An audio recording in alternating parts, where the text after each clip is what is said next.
ഈശോയിൽ ഏറ്റവും പ്രിയപ്പെട്ടവരെ, ഇന്ന് നാം ചിന്തിക്കുക, എന്താണ് ഒരു മനുഷ്യൻ്റെ അനുഗ്രഹം? വിശുദ്ധ പത്രോസ്ലീഹ എഴുതിയ 1-ാം ലേഖനം 3-ാം അധ്യായം 9-ാമത്തെ വചനം ഇപ്രകാരം എഴുതിയിട്ടുണ്ട്.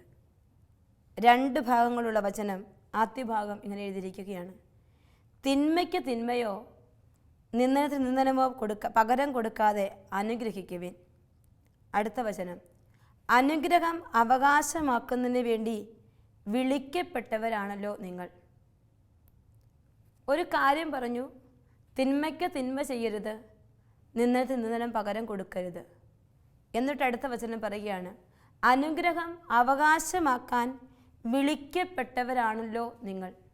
അപ്പോൾ തീർച്ചയായും അനുഗ്രഹം ഒരു മനുഷ്യൻ്റെ അവകാശമാണ്. അങ്ങനെയെങ്കിൽ ഒരു ക്രൈസ്തവൻ്റെ ഏറ്റവും വലിയ അനുഗ്രഹം എന്താണ്? ഒരു ക്രൈസ്തവന് ലഭിക്കാവുന്ന ഏറ്റവും വലിയ അനുഗ്രഹം എന്താണ്? അത് മറ്റൊന്നുമല്ല, യേശു ക്രിസ്തുവാണ്. ഈ അനുഗ്രഹത്തെക്കുറിച്ച് വിശുദ്ധ പൗലോസ്ലീഹ എഫേസൂസിലെ സഭയ്ക്ക് എഴുതിയ ലേഖനം അധ്യായം 1 3 മുതൽ 14 വരെയുള്ള വചനങ്ങളിൽ പറഞ്ഞു വെച്ചിരിക്കുകയാണ്. 3 മുതൽ 11 വരെയുള്ള വചനങ്ങൾ നമ്മൾ വായിക്കുമ്പോൾ അതിൽ ഒറ്റൊരാളെക്കുറിച്ച് മാത്രമേ പറഞ്ഞിട്ടുള്ളൂ. എല്ലാ വചനങ്ങളിലും ചേർത്ത് വെച്ചിരിക്കുകയാണ് യേശു യേശു യേശു.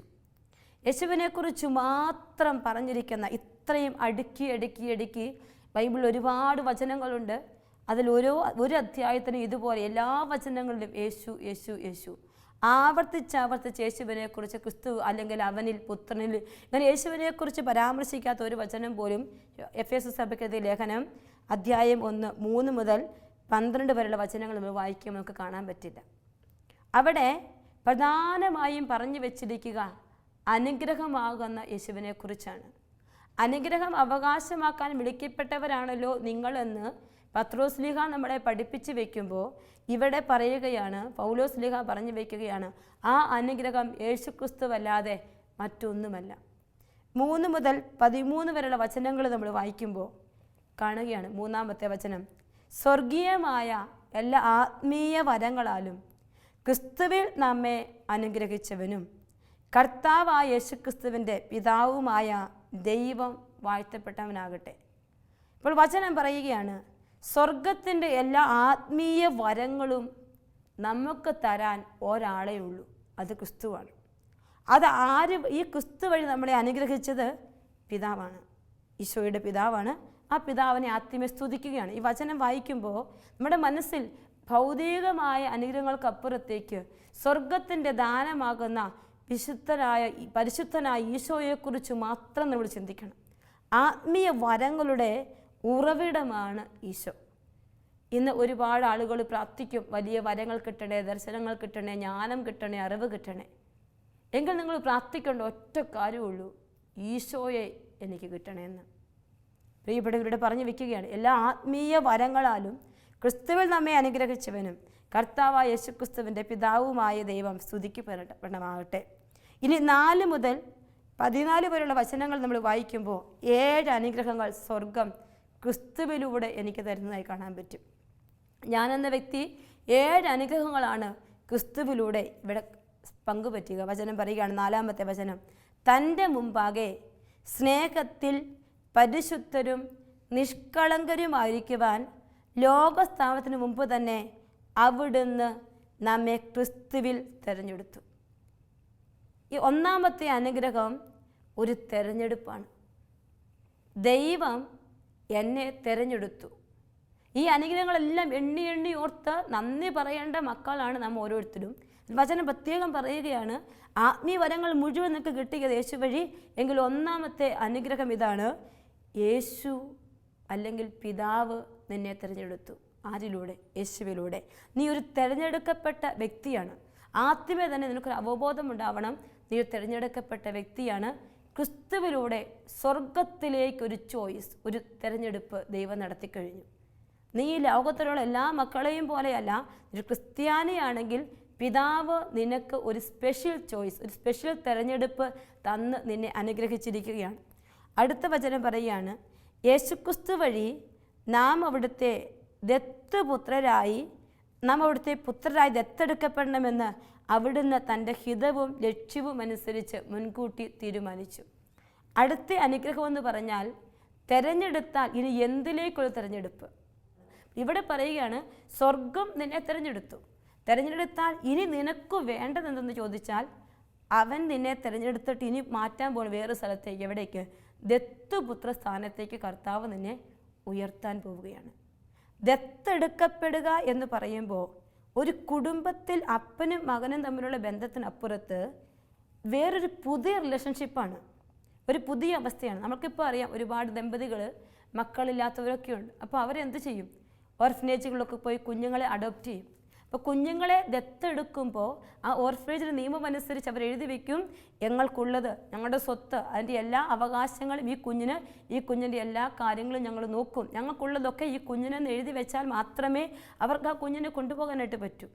അപ്പോൾ ഇവിടെ പുത്രസ്ഥാനത്തേക്ക് ദൈവം തിരഞ്ഞെടുത്തു എന്ന് പറയുമ്പോൾ ദത്തെടുത്തിരിക്കുകയാണ് എന്നെ. അപ്പോൾ ഒരു പ്രധാനപ്പെട്ട കാര്യം നമ്മൾ ചിന്തിക്കണം. ദത്തെടുക്കപ്പെടും പുതിയൊരു ബന്ധമാണെങ്കിൽ പിതാവിൻ്റെ സ്വത്ത് മുഴുവൻ കൈകാര്യം ചെയ്യാൻ ഒരു അവകാശമാണ് ഈ ദത്തുപുത്രന് ദൈവം കൊടുക്കുക. ഇത് സ്വർഗത്തിൻ്റെ അനുഗ്രഹങ്ങളുടെ എല്ലാം താക്കോൽ കൂട്ടം പുത്രൻ്റെ കയ്യിൽ വെച്ചു കൊടുക്കുകയാണ്. അപ്പോൾ എന്നെ ദൈവം ദത്തുപുത്ര സ്ഥാനത്തേക്ക് ഉയർത്തി എന്ന് പറഞ്ഞാൽ സ്വർഗത്തിൻ്റെ എല്ലാ അനുഗ്രഹങ്ങൾക്കും അവകാശമായി ദൈവം എന്നെ തിരഞ്ഞെടുത്തു പുതിയൊരു ബന്ധത്തിലേക്ക്. ഇനി ഇതാര് വഴി എന്ന് ചോദിച്ചാൽ അത് യേശുക്രിസ്തു വഴി. അതാണ് യോഹന്നാൻ 1:12. തന്നെ സ്വീകരിച്ചവർക്കും തൻ്റെ നാമത്തിൽ വിശ്വസിച്ചവർക്കും ദൈവമക്കളാവാൻ അവിടുന്ന് കൃപ നൽകി. ഈ ദൈവമക്കളാവുക എന്ന് പറയുമ്പോൾ റിലേഷൻഷിപ്പാണ്. ഈ ന്യൂ റിലേഷൻഷിപ്പ്, പുതിയൊരു ബന്ധം, പുതിയൊരവസ്ഥ, പുതിയൊരു കുടുംബം, പുതിയൊരു മേഖല. ആ ഒരു അവസ്ഥയിലേക്ക് കർത്താവ് നമ്മൾ തിരഞ്ഞെടുക്കുന്നതാണ് രണ്ടാമത്തെ അനുഗ്രഹം എന്ന് പറയുക. ഇനി മൂന്നാമത്തെ അനുഗ്രഹത്തെക്കുറിച്ച് വചനം പറയുകയാണ് 1:6. അവിടുന്ന് ഇപ്രകാരം ചെയ്തത് തൻ്റെ പ്രിയപ്പെട്ടവനിലൂടെ നമ്മിൽ ചൊരിഞ്ഞ കൃപയുടെ മഹത്വത്തിനും പുകഴ്ചയ്ക്കും വേണ്ടിയാണ് എന്ന് പറഞ്ഞു വെച്ചിരിക്കുക. അപ്പോൾ ഈ ഒരു മൂന്നാമത്തെ അനുഗ്രഹം എനിക്ക് കിട്ടുമ്പോൾ ഞാൻ ദത്തുപുത്ര സ്ഥാനത്തേക്ക് എത്തിപ്പെടുമ്പോൾ ഞാൻ അവിടുത്തെ പുകഴ്ത്താൻ തുടങ്ങും, മഹത്വപ്പെടുത്താൻ തുടങ്ങും. എൻ്റെ ഹൃദയത്തിൽ നിന്ന് അറിയാതെ വരും ദൈവത്തെ സ്തുതിപ്പുകളും ദൈവത്തെ ആരാധിക്കുന്ന മേഖലകളും എല്ലാം കടന്നു വരാൻ തുടങ്ങും. അപ്പോൾ ഈ ദത്തുപുത്ര സ്ഥാനത്തേക്ക് നമ്മളെ ഉയർത്തിയെന്ന് ഒരു ബോധ്യമില്ലാത്തത് കൊണ്ടാണ് പലപ്പോഴും നമ്മുടെ പ്രവൃത്തികൾ ദൈവമഹത്വം ലക്ഷ്യമായി പോകാത്തത്, ദൈവത്തിന് പുകഴ്ച കൊടുക്കാത്തൊരവസ്ഥയിലേക്ക് മാറുന്നത്. ഇപ്പോൾ നമ്മൾ ദൈവത്തിൻ്റെ സ്വന്തം പുത്രനാണ്, അല്ലെങ്കിൽ ദൈവത്തിൻ്റെ എല്ലാ അനുഗ്രഹങ്ങൾക്കും കൈകാര്യം ചെയ്യാൻ അവകാശം ലഭിച്ചവരാണ് നമ്മൾ വിചാരിക്കുന്നെങ്കിൽ ഞാനും നിങ്ങളിങ്ങനെ ചുമ്മാ വേദനിച്ചിരിക്കില്ല. കാരണം അനുഗ്രഹങ്ങളെല്ലാം നമ്മുടെ കയ്യിലിരിക്കുവാണ്. അപ്പോൾ നമ്മൾ പ്രാർത്ഥിക്കുവാണ്, കർത്താവിനോട് ചോദിച്ചത് മേടിച്ചു, അവകാശം, കർത്താവ് എനിക്കിത് തരണം. ഞാനിപ്പോൾ ഒരു വ്യക്തിക്ക് വേണ്ടി പ്രാർത്ഥിച്ചു. അപ്പോൾ ആ വ്യക്തി ഒരു വലിയ വേദനയുടെ സങ്കടത്തിലാണ്, വ്യക്തിക്ക് അത് കൊടുത്തേക്കണേ. അത് പറഞ്ഞ് ഈശോയുടെ കയ്യിൽ നിന്ന് മേടിച്ച് കൊടുക്കാൻ തക്ക റൈറ്റ് ഉണ്ട് നമുക്ക്. പക്ഷെ നമ്മളത് മനസ്സിലാക്കാത്തത് കൊണ്ട് അയ്യോ ഇനിയിപ്പോൾ എന്ത് ചെയ്യും, ക്യാൻസർ വന്നല്ലോ, കീമോ വല്ലതും ചെയ്യാം, അല്ലെങ്കിൽ ഇനിയിപ്പോൾ എന്താ ചെയ്യുക, പ്രാർത്ഥിച്ചു നോക്കാം, ചിലപ്പോൾ രക്ഷപ്പെടുമായിരിക്കും. ആ ഒരു അവസ്ഥയിലേക്ക് നമ്മൾ പോയി. നമ്മൾ യഥാർത്ഥ അനുഗ്രഹം എന്താണെന്ന് മനസ്സിലാക്കാത്തത് കൊണ്ട് ആ ദൈവിക മഹത്വത്തിലേക്ക് ആ മക്കളെ ഉയർത്താനും ദൈവം ഇടപെടുന്ന കാണാൻ നമുക്ക് പറ്റുന്നില്ല. ഇപ്പോൾ ഒത്തിരി സങ്കടപ്പെട്ടിരിക്കുന്ന ഒരു മനുഷ്യൻ, ഒരുപാട് വേദനിച്ചിരിക്കുന്ന ഒരു വ്യക്തി നമ്മൾ കണ്ടുമുട്ടുക, ഉടനെ അവരെ കൂട്ടിക്കൊണ്ട് പോയി അനുഗ്രഹവും സന്തോഷം തരുന്ന ഈശോയുണ്ട്. കൂട്ടിക്കൊണ്ട് പോകാനും കുർബാനയിലേക്ക് ഈശോയിലേക്ക് അവരെ അടുപ്പിക്കാനും നമുക്ക് പറ്റണം. അപ്പം നമ്മൾ പക്ഷേ അപ്പൻ്റെ മക്കളെന്നൊരു ബോധ്യം നമുക്കില്ലാത്തത് കൊണ്ട്, അല്ലെങ്കിൽ ആഴപ്പെട്ട ഒരു ബോധ്യം നമ്മുടെ ഹൃദയത്തിൽ ഇല്ലാത്തത് കൊണ്ട് നമ്മളും അവരെ പോലെ സാരമില്ല, സഹതപിച്ചും അങ്ങനെയൊക്കെ ഒരു നോർമൽ ലൈഫിലേക്ക് പോവുകയാണ്. പ്രിയപ്പെട്ടവർ, ഈ വചനം വായിക്കുമ്പോഴാണ് ഒരു മനുഷ്യൻ്റെ അഗാധമായ അവൻ്റെ ഐഡൻറ്റിറ്റി എന്താണെന്ന് അവന് ബോധ്യപ്പെടുകയുള്ളൂ. നമ്മൾ ആവർത്തിച്ച് വായിക്കുന്ന ഒരു വചനഭാഗമാണിത്. ഈശോയിലൂടെ എനിക്ക് കിട്ടിയിരിക്കുന്ന അനുഗ്രഹങ്ങൾ എത്ര വലുതാണ് എന്ന്. 7-ാമത്തെ വചനം പറഞ്ഞു വയ്ക്കുക, അവിടുത്തെ കൃപയുടെ സമൃദ്ധിക്കൊത്ത് നമുക്ക് ക്രിസ്തുവിൽ പാപമോചനവും അവൻ്റെ രക്തം വഴി രക്ഷയും കൈവന്നിരിക്കുന്നു. 8-ാമത്തെ വചനം, ഈ കൃപയാവട്ടെ അവിടുന്ന് തൻ്റെ ജ്ഞാനത്തിലും വിവേകത്തിലും നമ്മിൽ സമൃദ്ധമായി ചൊരിഞ്ഞിരിക്കുന്നു. ഇനി അടുത്ത അനുഗ്രഹം എന്ന് പറയുക, ഒന്നൊരു തിരഞ്ഞെടുപ്പെങ്കിൽ, 2 ദത്തുപുത്ര സ്ഥാനത്തേക്ക് എന്നെ ഉയർത്തിയെങ്കിൽ, 3-ാമത്തെ അനുഗ്രഹം എന്ന് പറയുക പുത്രനായ എന്നോട്, പുത്രിയായ എന്നോട് ദൈവം ക്ഷമിക്കുകയാണ്, എൻ്റെ പാപങ്ങൾ മായിക്കുകയാണ്. വലിയ പാപമോചനവും കർത്താവ് എനിക്ക് തരികയാണ്. ആ ക്രിസ്തുവിൻ്റെ കുരിശിലെ രക്തം വഴി അവിടുന്ന് എനിക്ക് രക്ഷയും പാപമോചനവും തന്നിരിക്കുന്നു. നമ്മൾ തിരിച്ചറിയണം, മക്കളാണ്, മനുഷ്യരാണ്.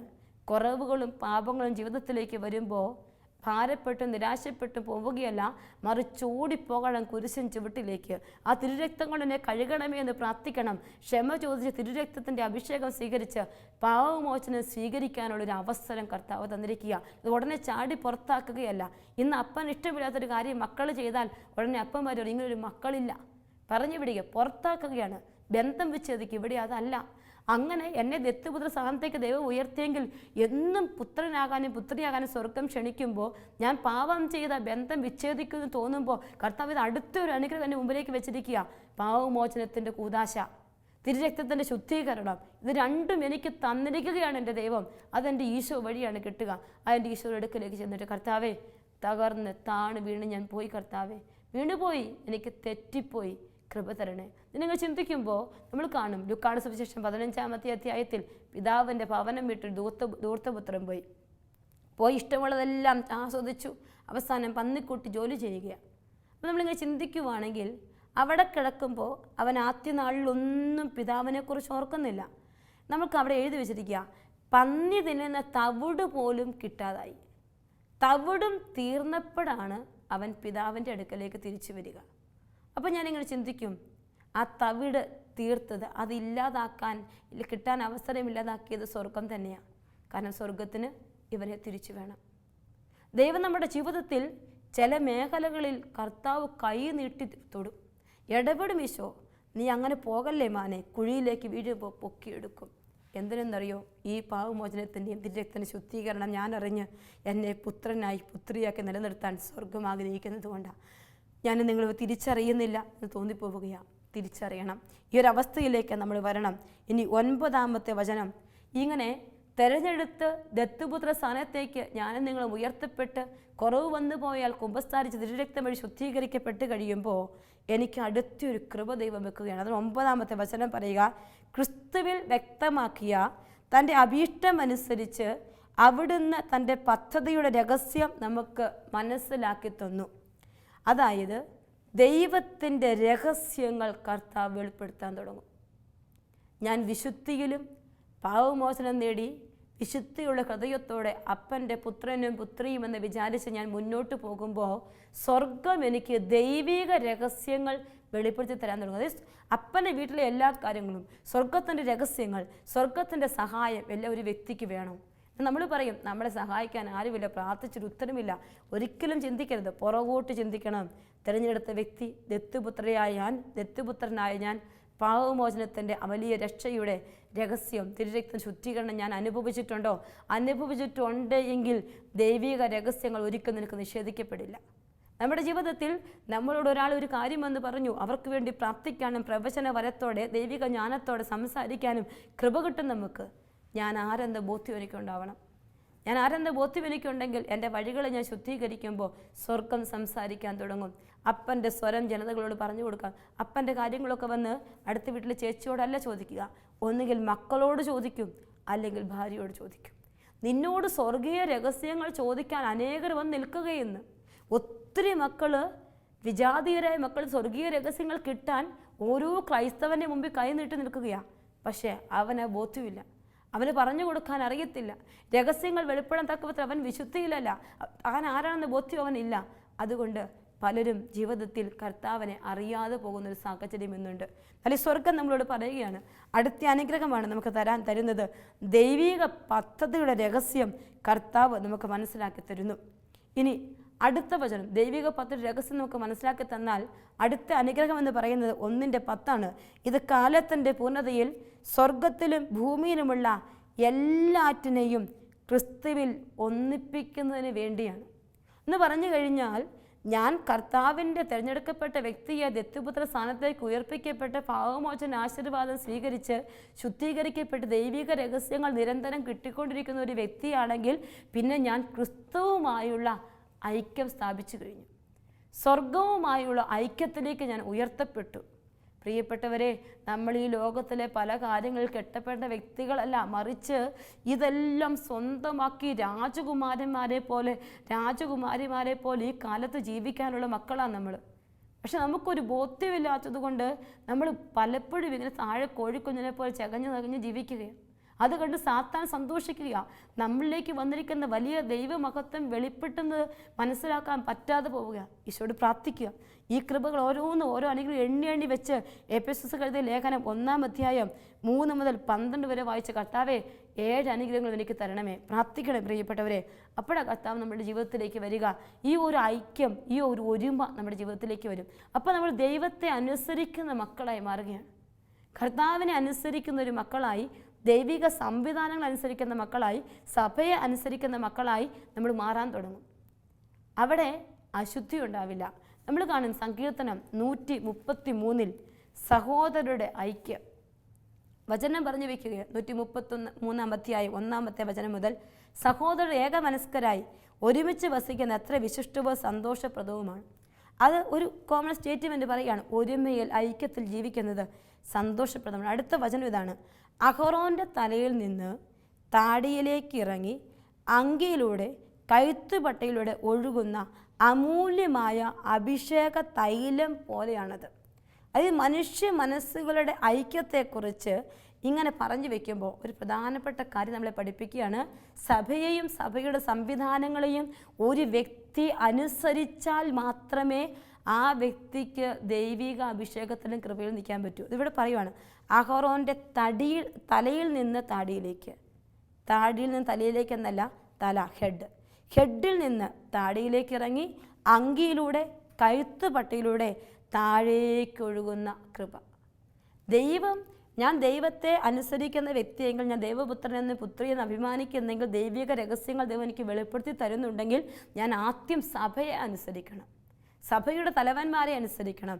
എനിക്ക് മുകളിൽ ആരൊക്കെയാണ്? സ്വർഗം പണ്ടേ വെച്ചിരിക്കുന്നതാണ്. ഇപ്പോൾ അഹറോൻ്റെ ജീവിതത്തെക്കുറിച്ച് പറഞ്ഞു വെക്കുമ്പോൾ, അഹറോൻ്റെ തലയിൽ നിന്ന് തടിയിലേക്ക് ഇറങ്ങുന്നത് അത് പറഞ്ഞു വെക്കുമ്പോൾ അതേ ദൈവിക സംവിധാനങ്ങളെ ഞാനും അനുസരിക്കണമെന്ന് വചനം നമ്മെ പഠിപ്പിക്കുന്നുണ്ട്. അവിടെ മാത്രമേ ഈ കൃപകളും അനുഗ്രഹങ്ങളും നമുക്ക് ലഭിക്കുകയുള്ളൂ. ആ ഒരു ഒരുമിപ്പിൻ്റെ ഐക്യത്തിൻ്റെ അവസ്ഥയാണ് 10-ാമത്തെ വചനം നമ്മളെ പഠിപ്പിക്കുക. എഫെസോസ് 1:10, ഇത് കാലത്തിൻ്റെ പൂർണ്ണതയിൽ സ്വർഗത്തിലും ഭൂമിയിലുമുള്ള എല്ലാറ്റിനെയും ക്രിസ്തുവിൽ ഒന്നിപ്പിക്കുന്നതിന് എൻ്റെ പിതാവ് എനിക്ക് നൽകിയിട്ടുള്ളവർ ആരും നഷ്ടപ്പെട്ടു പോകാതെ അന്ത്യദിനത്തിൽ അവരെയെല്ലാം ഉയർപ്പിക്കണമെന്നാണ് പിതാവിൻ്റെ ഇഷ്ടം എന്ന് പറഞ്ഞ് ഈശോ പറഞ്ഞു വയ്ക്കുകയാണ്. ഇനി 11-ാമത്തെ വചനത്തിൽ മറ്റൊരു കാര്യം പറയുകയാണ്. തൻ്റെ ഹിതമനുസരിച്ച് എല്ലാം പൂർത്തിയാക്കുന്ന അവിടുന്ന് തൻ്റെ പദ്ധതി അനുസരിച്ച് അവനിൽ നമ്മെ മുൻകൂട്ടി തിരഞ്ഞെടുത്തു.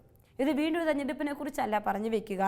അതായത് ഞാൻ കടന്നു വന്ന എൻ്റെ ജീവിതത്തിൻ്റെ വഴികളും ക്രൈസ്തവ പാരമ്പര്യങ്ങളും എനിക്ക് ദൈവം തരുന്ന മറ്റൊരു അനുഗ്രഹമാണ്. കടന്നു വന്ന വഴികളെ തിരിച്ചറിയാൽ ദൈവം എനിക്ക് വെച്ചിരിക്കുന്ന കടന്നു വന്ന സഭയുടെ ചരിത്രങ്ങൾ, ക്രൈസ്തവ പാരമ്പര്യങ്ങൾ, വിശുദ്ധര്, പിതാക്കന്മാർ, ഇവരിലൂടെ എല്ലാം ദൈവം തന്ന അനുഗ്രഹങ്ങളെ ഞാൻ കുറച്ചുകൂടി ബോധ്യപ്പെടുത്തിയാലേ കഴിഞ്ഞ തലമുറയിൽ ഉണ്ടായിരുന്നില്ല ഞാൻ, ഈ തലമുറയിലേ ഞാനുള്ളൂ. അപ്പോൾ ഈ തലമുറയിൽ എനിക്കത് ബോധ്യപ്പെട്ട് കിട്ടണം. ഞാൻ തിരിച്ചറിയണം, പാരമ്പര്യങ്ങളെ മുറുകെ പിടിക്കണം. വിശുദ്ധ പാരമ്പര്യങ്ങൾ ഈശോ എനിക്ക് തരുന്ന മറ്റൊരു അനുഗ്രഹമായി 11-ാമത്തെ വചനം പറഞ്ഞു വെച്ചിരിക്കുകയാണ്. ഇനി അടുത്ത 12-ാമത്തെ വചനം എന്തിനെന്ന് ചോദിച്ചാൽ, ഇതെല്ലാം എന്തിനാ ദൈവം എനിക്ക് തന്നേ? കർത്താവിൻ്റെ ഹിതം എന്തിനാ ദൈവം എനിക്ക് വെളിപ്പെടുത്തിയേ? എന്തിനാണ് ഈ പാരമ്പര്യങ്ങളിലൂടെ ദൈവം ഇതെല്ലാം തുടർന്ന് എന്നെ അനുസ്മരിപ്പിക്കുന്നത്? ഒറ്റ കാര്യമുള്ളൂ, ഞാൻ അവിടുത്തെ, അതാണ് 12-ാമത്തെ വചനം, ക്രിസ്തുവിൽ ആദ്യമായി പ്രത്യാശ അർപ്പിച്ച നാം അവൻ്റെ മഹത്വത്തിനും സ്തുതിക്കും വേണ്ടി ജീവിക്കുന്നതിന്.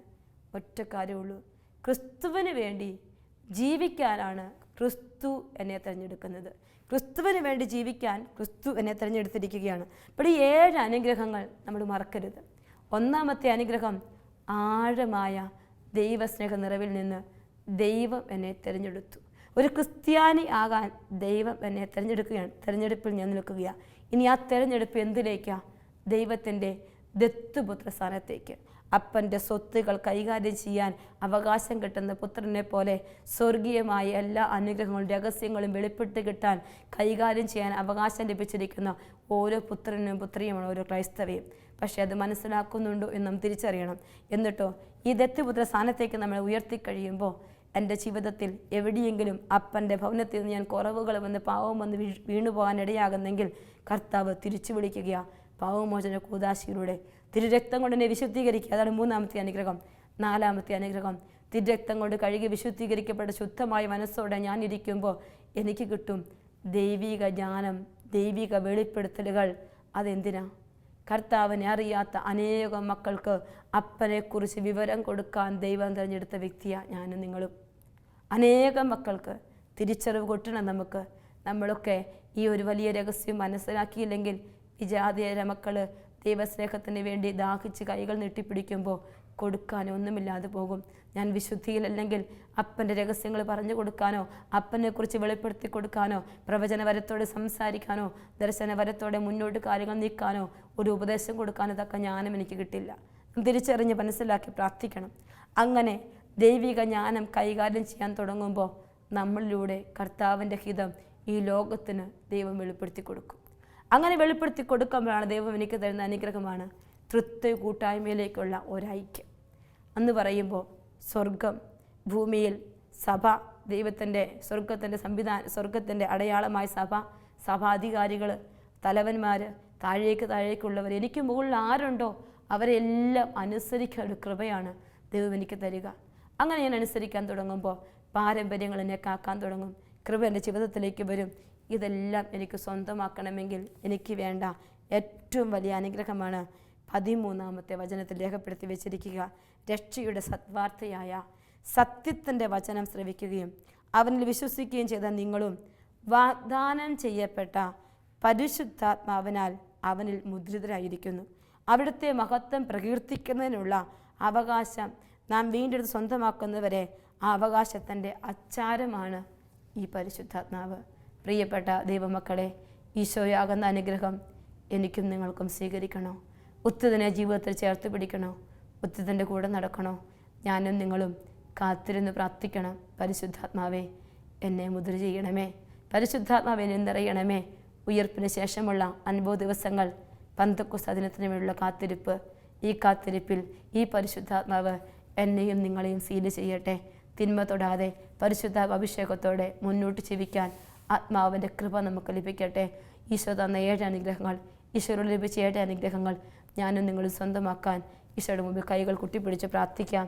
നല്ല ഈശോയെ, നീ തിരഞ്ഞെടുത്ത്, നീ സ്വന്തമാക്കി, നീ കൃപകൾ വിതറി, നീ രക്ഷയും പാവമോചനവും നൽകി വീണ്ടെടുത്ത എൻ്റെ ജീവിതത്തെക്കുറിച്ച് ആഴത്തിൽ ഞാൻ ബോധ്യപ്പെടാനും ദൈവിക രഹസ്യങ്ങൾ അനേകർക്ക് വെളിപ്പെടുത്തി കൊടുക്കാനും തക്ക വിധത്തിൽ കർത്താവേ, നിൻ്റെ രഹസ്യങ്ങളുടെ കാവൽക്കാരിയായി നീ രഹസ്യങ്ങളാവോളം സ്വാതന്ത്ര്യത്തോടെ കൈകാര്യം ചെയ്യാൻ തക്ക വിധത്തിൽ ആത്മാവിനെ മുദ്രയാക്കപ്പെട്ട ഒരു വ്യക്തിയാക്കി എന്നെ മാറ്റണം ഈശോയെ. അങ്ങനെ അനുഗ്രഹം അവകാശമാക്കാൻ വിളിക്കപ്പെട്ട ഞാനെന്ന വ്യക്തി അനുഗ്രഹമായി മാറാൻ, എൻ്റെ ജീവിതം മൊത്തം കൃപയായി മാറാൻ ഈശോയെ ശക്തിപ്പെടുത്തണേ എന്ന് പ്രാർത്ഥിക്കുന്നു. നിത്യം പിതാവും പുത്രനും പരിശുദ്ധാത്മാവുമായി സർവേശ്വര. ആമേൻ.